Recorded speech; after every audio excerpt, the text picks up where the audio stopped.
So back to new video RS play super. और अभी chapter number 11 17 के spoilers आ चुके हैं। देखो स्पॉयलर्स पे जाते हैं, तुम्हें पता है स्पॉयलर्स की वीडियो छोटी सी बनती है तो अभी चलते हैं उस पे। बट मैं तुम्हें एक इमेजिनेशन दे रहा हूँ। इमेजिन करो कि जब वानो में फाइट हो रही थी तो जो वानो का लीडर था वो चूतिया ओरोची, इमेजिन करो उसकी जगह कोई एक्चुअली में बहुत भयंकर समुराई होता जिससे जोरो फाइट करता एंड इधर लूफी काइडो से फाइट कर रहा। तुम समझ रहे हो किस लेवल का हमें top 2 characters of One Piece का हमें इस तरह से देखने को मिल रहा फाइट। हाँ, जोरो is fighting the second top most guy and Luffy is already fighting with Kaido. कितना मजा आता है ना। जोरो एक्चुअली में एक स्वॉर्ड्समैन से, मुझे पता है किंग भी स्वॉर्ड्समैन था पर ठीक है, एक एक्चुअल स्वॉर्ड्समैन से फाइट करना था जो समुराई लेवल का कैरेक्टर हो। देखो उस समय तो मैं जो कुछ भी उम्मीद कर रहा था कि वानो ऑफ जोरो का एरिया ऑफ एक्सपर्टीज है। अगर तुम लोग बहुत पहले से फॉलो कर रहे हो तुम लोगों ने ये वर्ड मेरे मुंह से सुना होगा, वानो इज जोरोज एरिया ऑफ एक्सपर्टीज, है ना। बट ये सब कुछ धीरे धीरे खत्म हो गया क्योंकि वानो फिर अलग डायरेक्शन में जाने लगा। बट एगहेड आइलैंड जिसको मैं समझ रहा था कि यहाँ पे बस ये फालतूगिरी चल रही है, यहाँ पे ज्यादा कुछ होने वाला नहीं है, यहाँ पे मुझे जोरो को एक समुराई से क्लैश करते हुए देख के मेरी बुद्धि घूम गई भाई।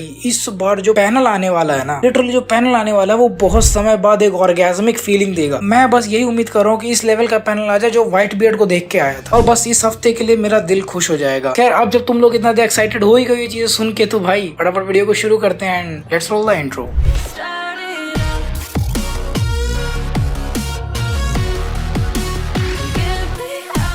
तो कवर पेज में जैसा तुम जानते हो यामाटो एक छिनार बन गई है और अब वो घूम घूम के पूरा देख रही है कैसा चल रहा है पूरा वानो का हिसाब। तो अभी वो ह्योगोरो और नेकोमामुशी से मिलने गई है। Let's leave Yamato side. मुझे उसकी स्टोरी सच में कोई भी और कैरेक्टर की कवर स्टोरी बना देते। Even Bellamy was a good character for the cover story. सच में मुझे अगर बेलेमी का ऐसे देखने को मिल जाता कि हाँ वो क्या कर रहा है इसके बाद after this I think Doflamingo वाले आग के बाद, तो वो मेरे को ज्यादा बेटर लगता। बट ठीक है, लेट्स लीव इट। खैर चैप्टर स्टार्ट होता है एक बहुत इंटरेस्टिंग आइलैंड से, यानी कि पायरेट आइलैंड बीहाइव। हाचिनोसु पे हम लोगों के रिएक्शन देख रहे होते हैं। हो सकता है हमें इस बार ब्लैक बियर्ड वगैरह भी देखने को मिल जाए, but I am not sure कि इस बार कौन कौन हो सकता है। सॉर्ड के हमें मेंबर्स देखने को मिलते हैं जो कि अभी जिनके गार्प उनसे बचकर आया है, जो लोग अभी गार्प की वजह से बचकर आए हैं, गार्प वहां पर फंसा रह गया। तो अभी शाशिगी भी है और ये लोग हॉस्पिटल में है, स्मोकर वगैरह भी है। तो इन लोग के बीच में बातचीत चल रही है कि अभी ये लोग क्या करने वाले हैं आगे। इनके पैनल्स मुझे देखने हैं कि शायद कुछ हिंट मिल जाए कि आगे आखिर नेवी क्या प्लान कर रही है गार्प को लेके। वेगापंक का मैसेज चल रहा है और जैसा कि मैंने पिछले चैप्टर में बोला था कुछ वैसा होने वाला है। बताता हूँ मैंने क्या बोला था। तो वेगापंक का मैसेज कंटिन्यू चल रहा है और इस पॉइंट पर पता नहीं क्या हुआ है। आई थिंक लास्ट पैनल में ऐसा कुछ मैंने देखा था लास्ट चैप्टर में, लेकिन जोरो अचानक से गायब हो गया था। जानते हो गायब हो जाता है और कहाँ पहुंचा पता है? अपने महात्मा डी गांधी के पास। अब हो रहा है सावरकर वर्सेस गांधी यहाँ पे। भाई यार जोरो सीधे सीधे आके इसके पास गांधी जी के पास आ चुका है और अब इन दोनों के बीच में फाइट हो रही है। और गांधी जी को पता चल गया कि जोरो के पास भाई एक भयंकर लेवल की ब्लेड है, कितेत्सु है उसके पास, और उसने कितेत्सु नोटिस किया। ये बड़ी बात है, उसने एनमा और वाडो इचिमोंजी को नहीं नोटिस किया। तो मतलब कितेत्सु का कुछ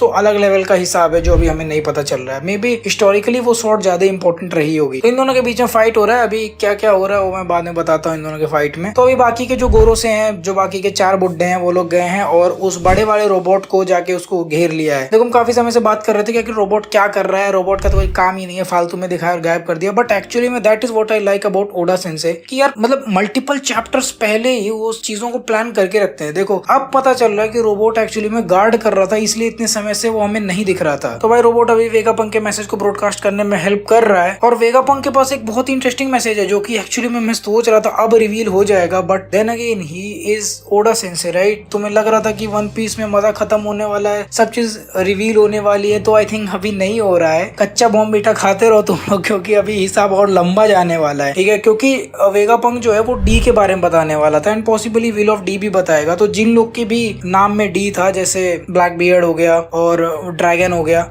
इन साबो को भी मेंशन किया। आई डोंट नो भाई, साबो के नाम में कोई डी नहीं है। तो इन सभी लोग का इकट्ठा हमें पैनल दिखता है, इन सबका फेस रिएक्शन दिखता है। यहाँ पे मे बी साबो का इसलिए दिख रहा है क्योंकि पोर्टगस डी एस का विल उसने इनहेरिट किया, may be that is why हम उसको देख रहे हैं। खैर वेगापंक यहाँ पे कुछ डी लोग के बारे में बताने की कोशिश करता है और जस्ट इंट्रो पार्ट में पहुंचता है कि तुम जो डील के लोग हो, लेकिन तभी उसका जो ब्रॉडकास्ट है उस कट जाता है क्योंकि गोरो से लोग सभी लोग इकट्ठे मिलके उस बड़े से रोबोट पे अटैक कर देते हैं और ठीक वहीं पे ब्रॉडकास्ट खत्म हो जाता है और वेगापंक का मैसेज अब और सी सीक्रेट रह गया है। और जैसे ही ये चीज हुई मैं सोचा क्या रोबोट है, इतना बड़ा रोबोट था और कुछ उखाड़ नहीं पाया। तो लेकिन फिर भी मेरे दिमाग में एक बात आई कि यार 800 साल पुराना रोबोट है और ऑलरेडी 200 साल पहले मरीन फोर्ड पे एक बार पिट चुका है वो रोबोट और कबाड़ की तरह कहीं पड़ा हुआ था। कोई मेंटेनेंस नहीं, कुछ नहीं, कोई सर्विसिंग नहीं हो रही है उसकी, तो भाई कितना ही चलेगा, उतना कर दिया, वो ही बड़ी बात है कि वन पीस के वर्ल्ड तक ये सारी बातें पहुंच गई। और जानते हो सबसे इंटरेस्टिंग बात क्या है, वेगापंक के पूरे मैसेज में हमें कुछ भी नया जानने को नहीं मिला है। हमें बस ये पता चला है कि यूरेनस नाम का एक एंशिएंट वेपन है जो कि ईमू के पास था। जैसे कि हमें अंदाजा लग ही नहीं रहा था कि उसके पास एक्चुअली में एंशिएंट वेपन है। इतने बड़े लेवल का डिस्ट्रक्शन तो उसने बस ऐसे मूत के कर दिया होगा, राइट। हर चीज का अंदाजा था हमें, क्या क्या चल रहा है क्या नहीं। बस एक ही चीज नहीं पता चली कि यहाँ 200 मीटर पानी बढ़ गया है और 800 साल पुरानी हिस्ट्री में जो कुछ भी ये सब लोग कांड किए थे उसकी वजह से सब कुछ हुआ। नहीं तो मोस्ट ऑफ द स्टफ हमें ऑलरेडी पता था। बस वन पीस के वर्ल्ड में चेंजेस ये हुए हैं कि अब पूरे वर्ल्ड को पता चल चुका कि आखिर एग्जैक्टली